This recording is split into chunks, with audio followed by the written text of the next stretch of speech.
Hello students. उम्मीद करती हूँ सभी बहुत अच्छे होंगे और अपनी परीक्षा की तैयारियों में जुटे हुए होंगे और आपकी तैयारियों को और उम्दा तरीके से अच्छे मार्क्स लाने के लिए आज की वीडियो आपके लिए बहुत हेल्पफुल होने वाली है। क्योंकि जितनी हमने तैयारियां की हैं बच्चों, वो तैयारियां अच्छे मार्क्स कैसे दिलाएं, तभी हमें अच्छे मार्क्स मिलेंगे जब हमारे प्रश्नों के उत्तर लिखने का तरीका सही होगा। तो हमें सबसे पहले ज़रूरी है कि हम उत्तर को बहुत आकर्षित तरीके से लिखें, जिससे क्या होगा कि हमारे आंसर्स जो है हमें अच्छे मार्क्स दिलवा पाएंगे। तो आज उसी के लिए हम लोग फिर आए हैं आपके लिए एक नई वीडियो लेकर, जिससे आपको इसका फ़ायदा मिले। तो शुरुआत करते हैं बच्चों कि किस तरीके से हम बोर्ड एग्ज़ाम में अच्छे मार्क्स पाने के लिए उत्तर को लिखें।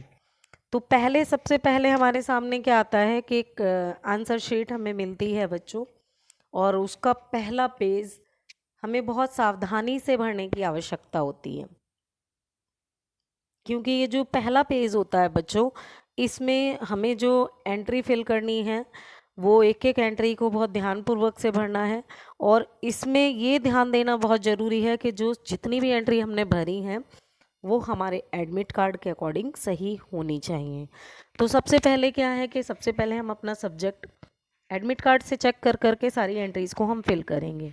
काफ़ी टाइम मिलता है बच्चों स्टार्टिंग में, ये आप लोग समय से विद्यालय पहुँचे और जहाँ भी आपका एग्ज़ाम सेंटर है वहाँ पर समय से पहले पहुँचने का प्रयास करें, ताकि आप जब समय से देरी से पहुँचते हैं तो आप क्या होते हैं, घबराहट में अपनी एंट्रीज गलत फिल कर देते हैं और शुरुआत गलत होने के बाद फिर पूरा पेपर उससे डिस्टर्ब होता है।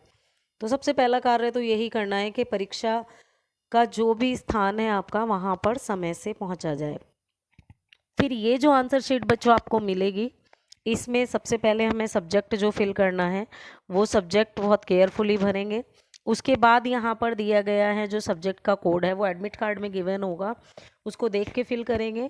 जिस डे में आपका एग्ज़ाम है वो फिल करेंगे, सब्जेक्ट डालेंगे और यहाँ पर दिया गया है बच्चों कोड नंबर। ये जो कोड नंबर है ये आपको क्वेश्चन पेपर में मिलेगा। इसको एडमिट कार्ड में आप नहीं ढूंढेंगे, क्वेश्चन पेपर के ऊपर एक कोड होता है बच्चों, वो कोड आपको इसमें लिखना होता है। उसके सामने ही सेट नंबर होगा आपका, कौन सा सेट है वो क्वेश्चन पेपर में गिवन होगा, वहाँ से देख के आप इसमें फिल करेंगे। देन जो फिज़िकल डिसेबिलिटीज़ वाले स्टूडेंट्स हैं उनके लिए ऑप्शन दिया गया है, यहाँ पर येस और नो यहाँ फिल करेंगे। और अगर किसी बच्चे को राइटर प्रोवाइड कराया गया है तो वो यहाँ पर इस ऑप्शन पर मार्क करेगा, अदरवाइज नो लिखेगा। इसके बाद हमारा जो नेक्स्ट आता है कि यहाँ पर ब्लॉक लेटर में हमें अपना नेम फिल करना है। और ये जो नेम फिल करने वाला कॉलम है बच्चों, इसमें बहुत ध्यान से हमें भरना है। अपनी एंट्री करेंगे, नेम लिखेंगे और अगर हमारा नेम का सेकंड या सरनेम है तो उसके बीच में हमें क्या करना होगा, दोनों के बीच में गैप रखना होगा। एक कॉलम छोड़ देंगे, उसके बाद अपना आगे सरनेम, जैसे किसी का नाम है विवेक राणा तो विवेक लिखेंगे, फिर एक जो है बॉक्स खाली छोड़ेंगे, उसके बाद राणा लिखेंगे। उसी के अकॉर्डिंग उसके नीचे दिए गए बबल्स हमें फिल करने होंगे। आफ्टर देन रोल नंबर आपको एडमिट कार्ड से पूरा केयरफुली एक एक डिजिट मैच करके फिल करनी है। फिर नीचे बबल्स दिए गए हैं वो बबल्स फिल करेंगे। उसके बाद एडमिट कार्ड में ही सारी एंट्रीज हमारी दी गई हैं, जिसमें कोड दिए गए हैं वो कोड भी आप फिल करेंगे। कोड आप एडमिट कार्ड से चेक कर लें। नीचे आपका रोल नंबर होगा, आपका प्रेजेंट नेम जो भी एडमिट कार्ड में डला है वो, और देन सिग्नेचर। सिग्नेचर में बच्चों हमें ये ध्यान रखना है कि हमारे सिग्नेचर हमारे एडमिट कार्ड वाले सिग्नेचर से मैच होना चाहिए। तो ये एंट्री फुलफिल करनी है बहुत ही केयरफुली, क्योंकि आपकी जो पहचान है वो आपके ये रोल नंबर से, इन्हीं से आपकी पहचान है। और यही एंट्री आप गलत कर दोगे तो अंदर बहुत अच्छे आंसर लिखने का कोई फ़ायदा नहीं हो पाएगा, क्योंकि आपने अपनी एंट्री ही ठीक से नहीं भरी है। तो इसलिए बहुत सावधानी पूर्वक ये सब एंट्री भरेंगे। आगे फिर आपको क्वेश्चन पेपर मिलता है बच्चों। क्वेश्चन पेपर देख के कई बार हमें ऐसा लगता है जैसे क्वेश्चन पेपर मिला कि हमें तो कुछ नहीं आ रहा है और हम घबरा जाते हैं। तो क्वेश्चन पेपर को देख के बिल्कुल भी घबराना नहीं है। पेपर को देखना है, अच्छे से देखिए और बिल्कुल शांत रहें। क्वेश्चन पेपर ऐसा नहीं है कोई आपके लिए डराने वाला माध्यम है, ये क्वेश्चन पेपर है और इसको आपको सॉल्व करना है। तो बहुत शांतिपूर्वक प्रश्न पत्र को देखेंगे, उसको देखकर बिल्कुल भी घबराएं नहीं। अब प्रश्न पत्र जब हमें मिल जाता है तो बच्चों हमें क्या करना है, उसको बहुत ध्यान से पढ़ना है, क्योंकि हमें रीडिंग टाइम अलग से मिलता है और उसका पूरा उपयोग हमें करना है। ये रीडिंग टाइम हमारे लिए बहुत ज़्यादा बेनिफिशियल होने वाला है, क्योंकि हम इस रीडिंग टाइम को क्या करेंगे, टाइम मैनेजमेंट में भी यूज़ कर सकते हैं। हमने पहले क्वेश्चन पेपर पढ़ लिया, कई बार ऐसे प्रश्न जो प्रश्न पत्र देख के हमें लग रहा था नहीं आ रहे हैं, पूरा प्रश्न पत्र पढ़ने के बाद आधे से ज़्यादा क्वेश्चन पेपर हम ऐसे ही सॉल्व कर लेते हैं, जिससे हमें लिखते समय की भी बचत होगी और हम पहले से ही डिसाइड कर लेते हैं किस सेक्शन को हमें पहले करना है, किसको बाद में करना है, कितने प्रश्न हमें बहुत अच्छे से आ रहे हैं और कितने प्रश्नों का उत्तर हमें सही तरीके से नहीं आ पा रहा है। तो क्वेश्चन पेपर को बहुत केयरफुली पढ़ना है। कुछ ऐसे प्रश्न होते हैं क्वेश्चन पेपर में जो हमें पैराग्राफ में से देख के आंसर देना होता है, जिसको हम रीडिंग टाइम में ही सॉल्व कर सकते हैं बच्चों। तो ये बहुत बड़ा फ़ायदा होगा कि जो ऐसे क्वेश्चन है, इस टाइप के क्वेश्चन है, अच्छे से हमने पैसेज रीड किया और उनके आंसर उसी टाइम ढूंढ लिए, तो हमें सिर्फ उस टाइम में क्या होगा, हमारी समय की भी बचत होगी और सिर्फ हमें आंसर लिखने के लिए टाइम लगेगा। तो प्रश्न पत्र को ध्यान से पढ़ने पर हम ये सब कर पाएंगे। इसके बाद बच्चों हमें क्या करना है कि कुछ ऐसे आंसर्स हैं जो हमें बहुत अच्छे से आ रहे हैं, तो हमें वो आंसर जो बहुत अच्छे से आते हैं उन प्रश्नों का उत्तर पहले लिखना है। सबसे पहले उन प्रश्नों को करना शुरू करें जो प्रश्नों के उत्तर हमें आ रहे हों। और बच्चों लिखने का तरीका अपना बहुत सटीक रखें और कहीं भी ऐसा नहीं है कि बेवजह आंसर प्रश्नों का उत्तर इधर उधर ना लिखें। क्रमबद्ध तरीके से हमें आंसर लिखने हैं और अगर हमने प्रश्न संख्या 1 की है तो उसके आगे प्रश्न का नंबर डालें, सही से क्लेरिफाई करें कि हमने ये वाला प्रश्न अटेंड किया है और ये इस प्रश्न का उत्तर है। एक सीक्वेंस में आंसर लिखें, इधर उधर आंसर ना लिखें, जिससे क्या होगा कि आपकी कॉपी में आंसर जो हैं आपके मार्क्स कटा सकते हैं। दूसरा, अगर हमने आंसर लिखे हैं, कुछ ऐसी हेडिंग्स हैं हमारी जो हमारे उत्तर से जुड़ी हुई हैं, तो हमें उन हेडिंग्स को अंडरलाइन करना है। हेडिंग्स को अगर हम अंडरलाइन करेंगे तो वो अपना पता चलेगा कि हाँ, इस क्वेश्चंस का कुछ स्पेसिफिक आंसर हमने लिखा है और जो हमारी हेडिंग्स हैं उनको हम अंडरलाइन करते रहेंगे जिस टाइम हम क्वेश्चन अटेंड कर रहे हैं, आंसर लिख रहे हैं। और कोशिश करें कि हमारी जो राइटिंग है, जो हमारा लेख है, वो बहुत स्पष्ट और सुंदर हो, जिससे आपकी जो लिखावट है, जो आपने उत्तर लिखा है, उसको पढ़ा जा सके। तो वो बहुत सुंदर तरीके से और स्पष्ट लिखावट में लिखें।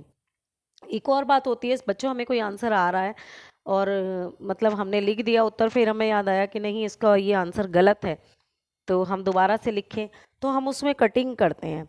और कटिंग क्या, पूरा काटा पिटी ऐसे कर देते हैं कि वो हमारी पहले से लिखे हुए उत्तर पर भी एक गलत प्रभाव डालता है। तो हमारा अगर एक प्रश्न पत्र में कोई भी गलती होती है तो उसमें ज़्यादा कटिंग ना करें, सिर्फ एक सिंपल सी लाइन बीच में खींच दें, एक लाइन से उसको दिखा दें कि ये गलत है और ज़्यादा काटा पीटी कॉपी में ना करें। ये गलत प्रभाव डालता है बच्चों, तो कटिंग ना करें कॉपी में। और दूसरा बच्चों, हमें एक बात की ध्यान रखना है कि हम पेन जो है बार बार चेंज ना करें, क्योंकि बार बार पेन बदलने से हमारी राइटिंग पर भी इफेक्ट पड़ता है, एक फ़्लो है हमारा जो लिखने का वो भी कम हो जाता है। और दूसरा, कहीं ना कहीं ऐसा भी हो सकता है कि एक पेन जो आप चल रहा है, फ्लो में काम कर रहे हो, दूसरा उतने अच्छे से आंसर ना कर पाए, आप उससे ना लिख पाएँ। तो बार बार पेन बदलने की हैबिट्स ना करें। और प्रश्नों के जितने भी प्रश्न एग्ज़ाम में दिए हैं सभी का उत्तर दें, कोई भी प्रश्न छोड़े ना, सारे प्रश्नों का उत्तर देने का प्रयास करें, क्योंकि जितने भी प्रश्न दिए गए हैं उसमें हम आंसर लिखेंगे तभी तो मार्क्स पाएंगे। तो जितने प्रश्न पेपर में दिए हैं सबका उत्तर लिखें। एक और बात बच्चों, अगर हमने एक प्रश्न लिख दिया है उसके बाद हम दूसरा प्रश्न शुरू करने वाले हैं तो उन दोनों के बीच में गैप भी ज़रूर रखें, कम से कम 1 लाइन का गैप या 2 लाइन का गैप दोनों के बीच में रखें, जिससे ये पता चले कि आपका प्रश्न जो है, पूर्व प्रश्न जो चल रहा था वो ख़त्म हो गया, आपने यहाँ से नया उत्तर नए प्रश्न का शुरू कर दिया है। तो इसका विशेष ध्यान रखेंगे। कई बार 2 क्वेश्चन एक क्वेश्चन में काउंट हो जाते हैं, एक के आंसर में, और 2 प्रश्नों के नंबर की जगह आपको एक का ही नंबर मिल जाता है, तो उसका ध्यान रखेंगे। 2 प्रश्नों के बीच में एक लाइन का गैप अवश्य रखें। आपने कोई भी क्वेश्चन बनाया है, कोई भी आंसर लिखा है, अगर लगता है कि उससे जुड़ा हुआ कोई चित्र है जो आपके क्वेश्चंस को के आंसर को अच्छे से प्रेजेंट कर सकता है, तो आप उसका चित्र जो अपनी उत्तर पुस्तिका है, अपनी आंसर शीट में ज़रूर बनाएं, जिससे और आपका आंसर जो है इफ़ेक्टिव रहेगा और अच्छे से मार्क्स आपको दिला पाएगा। तो ये ध्यान रखें कि जो भी आपका उत्तर है उससे जुड़ा हुआ जो है आप चित्र जरूर बनाने की कोशिश करें।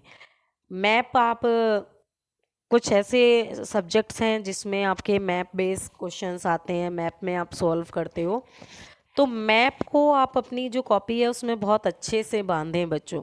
कई बार ऐसा होता है छात्र बहुत हल्के से बांध देते हैं, वो मैप निकल के कहीं गिर जाता है। तो मैप आपका जितना भी है 5-10 नंबर का, वो आपने किया भी है, सही भी किया है, लेकिन उसके मार्क्स आपको इसलिए नहीं मिले हैं क्योंकि वहाँ तो यही दिखाई देगा कि आपने मैप लगाया ही नहीं है। तो इसलिए अपने मैप को कॉपी में, लास्ट में कॉपी के पीछे ना बांधें, बीच में मैप के ऊपर प्रश्न संख्या लिख दें। आपने ये वाला प्रश्न मैप में प्रश्न था और इतने नंबर पर ये क्वेश्चन अटेंड किया है, और उसके बाद कॉपी के बीच में मैप बांधें। कुछ बच्चे कॉपी के बिल्कुल अंत में, लास्ट में मैप बांध देते हैं, जो वो निकल के आसानी से खुल के गिर जाता है, तो उसे कॉपी के बीच में बांधें बच्चों। और अगर हमने अपने आंसर लिखने के लिए बी शीट ली है, दूसरी कॉपी ली है, तो उस पर अपना रोल नंबर, सबसे पहले उस पर अपना रोल नंबर लिखें, फिर अपना आगे का कार्य करना शुरू करें। क्योंकि आपकी तो आंसर लिखा है, वो लिखा किसने, वो आपका रोल नंबर ही तो बताएगा। तो इसीलिए हमें उस पर रोल नंबर लिखना बहुत ज़रूरी है। इसके बाद बच्चों कुछ ऐसे क्वेश्चंस होते हैं हमारे जिसमें लॉन्ग आंसर्स टाइप क्वेश्चंस होते हैं। हम लोग क्या करते हैं कि हम उसे बहुत लंबा लंबा लिखने की कोशिश करेंगे। लॉन्ग क्वेश्चन है, लिखना तो आंसर लॉन्ग ही है, बट समय का भी ध्यान रखना है। और टाइम, अगर हमने एक ही क्वेश्चन में इतना ज़्यादा टाइम निकाल दिया तो बाकी मार्क्स हमारे हाथ से चले जाएंगे। तो जो लंबे प्रश्नों के उत्तर होते हैं, तो उसमें ध्यान रखें एक वर्ड लिमिट का भी, जिसमें वर्ड लिमिट दी होती है। आप अपने प्रश्न पर देखेंगे कि हर प्रश्न में मोस्टली दिया होता है कि आपका जो प्रश्न जितने भी अंक का है उसी के साथ वर्ड लिमिट भी दी होगी। अगर वर्ड लिमिट नहीं दी होती, लॉन्ग आंसर टाइप क्वेश्चंस होते हैं, तो उनके आप 300 जो है वर्ड लिखें। इससे ज़्यादा लिखने का प्रयास ना करें, क्योंकि उससे ज़्यादा पे नंबर हमें ज़्यादा लिखने पर नहीं, सटीक उत्तर लिखने पर मिलते हैं। तो इसलिए एक एक प्रश्न को बहुत अच्छे से हल करें, और ईश्वर करे आपको आपके कार्य में कामयाबी मिले, बहुत अच्छे नंबर आप लाएंगे। और इसी शुभकामना के साथ have a nice day all of you.